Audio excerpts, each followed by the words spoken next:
Are you struggling to sleep with ADHD?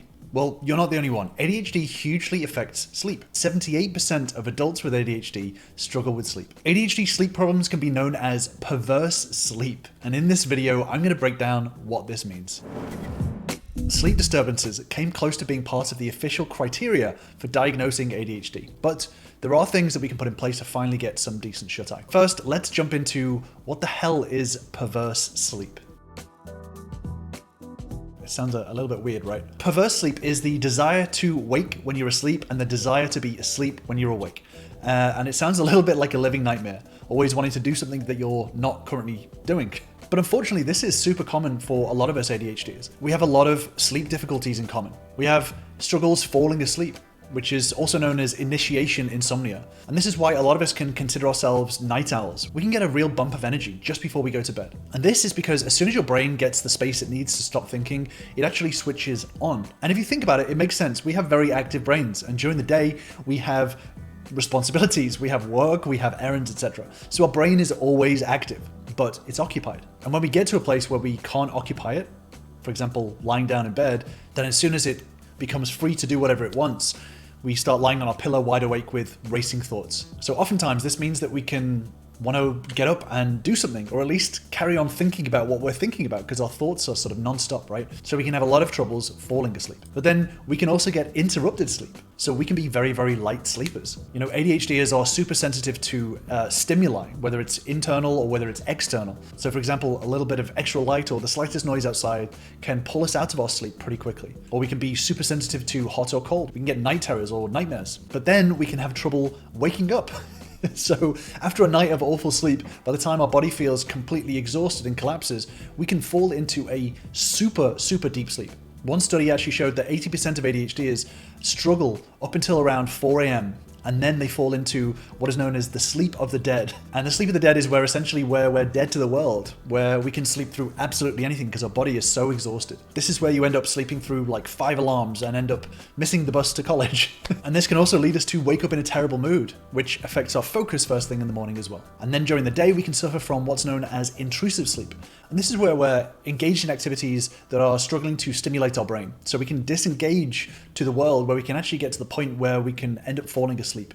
So as ADHDers, we can lose interest in an activity, but sometimes this disengagement is so sudden and so powerful that it can actually bring on extreme drowsiness, even to the point of almost falling asleep. And all of this can lead to a delay in our sleep phase, our circadian rhythm, which is our body's natural wake and sort of sleep cycle. And it can actually end up being delayed by several hours behind what is considered normal. So if you look at the yellow line here, this is where you have the ideal sleep-wake cycle. And then the blue one is where you have an ADHDer's shifted slightly out of phase sleep cycle. So ADHDers can sleep normally and follow a consistent sleep cycle, but it's just at a later time, which can mean that we can be consistent with our sleep, but we're consistently getting up late and going to bed late. And overall, these sleep struggles can have a huge impact on our daily life. We can not sleep enough to make it through the next day, which can lead to more problems at home and at school. It worsens our ADHD symptoms. It actually impacts our focus. It makes our emotional regulation more difficult, and it can feel like a never-ending spiral.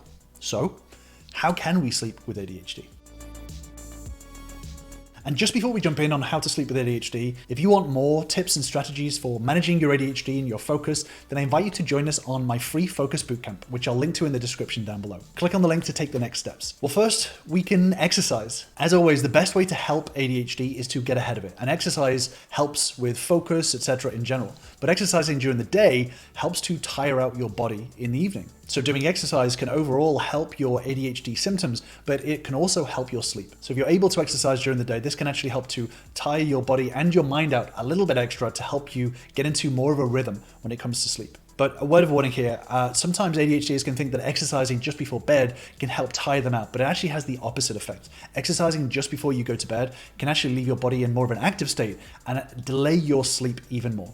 So be careful of that. Next is make yourself a wind down routine. ADHD brains can struggle with task switching. That's kind of like a whiplash we get with our brain from going suddenly from one task to a completely different task. So a wind down routine gets you from the A to the Z, or the Z's, step by step. And having a specific step-by-step wind-down routine where you go from maybe sitting on the sofa watching television to washing up to going to the bathroom to getting into bed and reading to actually going to sleep. This can actually help ease our brain in a less jarring way than it would do going straight from the sofa into bed. And it doesn't have to be the same routine every single night. You can make yourself multiple options, but make sure that you keep your wind-down routine very, very simple, like 4 steps. But most of all, make it enjoyable. Make it something that your brain wants to do. So if you like reading, add reading, whatever it is that's interesting to your brain to help it cooperate. So having a wind down routine will help your brain ease into getting to sleep. The next thing is progressive muscle relaxation. This sounds very woo-woo, very new age and spiritual, but as part of a bedtime routine, this is hugely, hugely beneficial. So progressive muscle relaxation is a mindful relaxation routine that involves lightly tensing your muscles in a specific order, either going from your feet all the way to your head or going from your head all the way to your feet. And I personally actually stumbled upon it by accident. I saw a bunch of ADHDers recommending it, so I decided to try it out. And now I absolutely swear by it. I use it myself. And again, this actually helps as kind of like a step-by-step guide, getting your body and your breathing into a more relaxed state. This is kind of like a sub-routine within your wind-down routine. I make weekly videos on ADHD strategies for focus and relationships and communication, so make sure you are subscribed to the channel for a lot more videos on the subject. Next up is having good sleep hygiene, and this doesn't mean washing and cleaning your teeth before bed, although you should be doing that. This is about sticking to a schedule, going to bed and waking up at the same time as best you can every single time. And this is even on weekends. You know, if you do have trouble sleeping, it can be uncomfortable for a little while until you force your body into that rhythm. But once you get into a good sleep routine, then it's much easier to maintain. Good sleep hygiene also means things like no naps. Don't take naps during the day. Also, things like making your bedroom sleep friendly, keeping your bedroom dark, quiet, and cool. Using curtains, earplugs if you need to.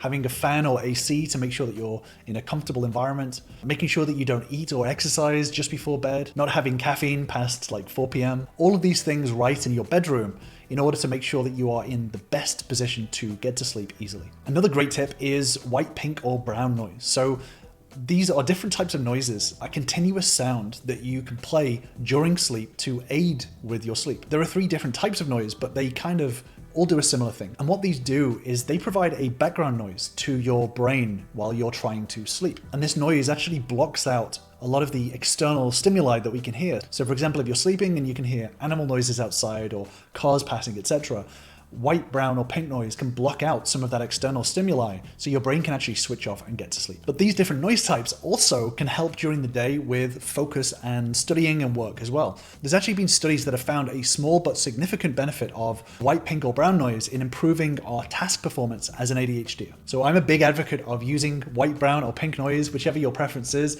but just experiment with it and find out whether this works for you. And when it comes to sleep with ADHD, it's important to be scientific about it. Track what works for you and what doesn't work for you. Track what time you go to bed, what time you wake up, when you change things in your sleep schedule, etc. Doing this helps to grow the awareness of how your brain works and what works for you and what doesn't. Just make one small change at a time and slowly but surely track it to see how much it has an impact. Remember, there's no one-size-fits-all fix, but it's important to keep taking action and keep iterating. And if you want more strategies for managing your ADHD, communication, and relationships, then I will leave you with the video right here. I'll see you over there.